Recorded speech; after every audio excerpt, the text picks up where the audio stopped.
السلام عليكم ورحمة الله وبركاته. موضوع أحمد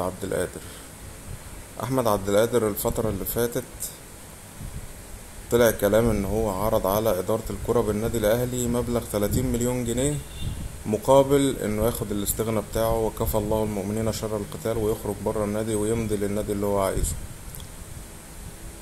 وطلع كمان إن إدارة الكرة بالنادي الأهلي ردت عليه وقالت له لأ، إحنا عايز تمشي، هات 50 مليون جنيه.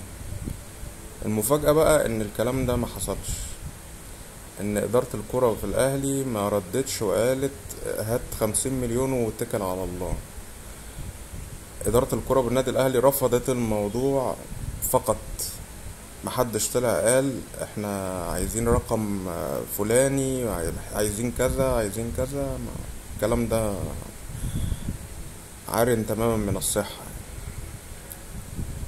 بس فهو في الوقت الحالي هو على ذمة النادي الاهلي، وهيبقى مجمد، ومحدش هيفكر ان هو يشممه ريحة الملعب يعني.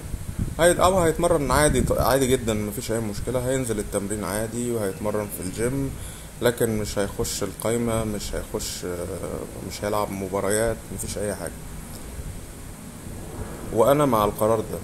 ليه؟ لان انت جالك عروض كتير، والاهلي جاب لك عروض جوه مصر وبره مصر، وانت فضلت ترفض. كل ما يجيلك عرض ترفض، لا ده مش مناسب، لا ده كذا، لا ده كذا، لا ده كذا.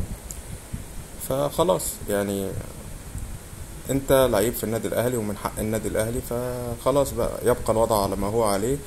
استنى بقى الصيف الجاي لحد ما النادي اللي مقويك ومعصيك على الاهلي ان هو يتعاقد معاك.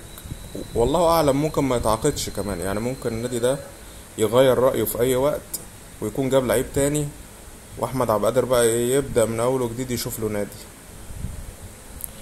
بالنسبة لموضوع رضا سليم برضو نفس القصة، الوكيل بتاعه بيماطل، مش عايز يحل الموضوع. برضو الاهلي جايب له عروض سيراميكا وعروض تانية من جوه مصر، وهو مش عايز، هو عايز يمشي، وبيحاول ان هو ما يمضيش لأي نادي جوه مصر.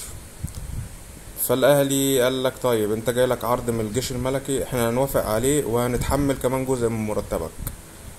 فبشكل كبير هي دي اخر خطوة ممكن الاهلي يقوم بيها، لان الاهلي لو ما عملش الخطوة دي فهيضطر ان هو يدفع له 100 مليون جنيه،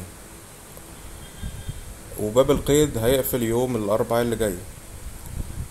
فده بالنسبة لموضوع رضا سليم.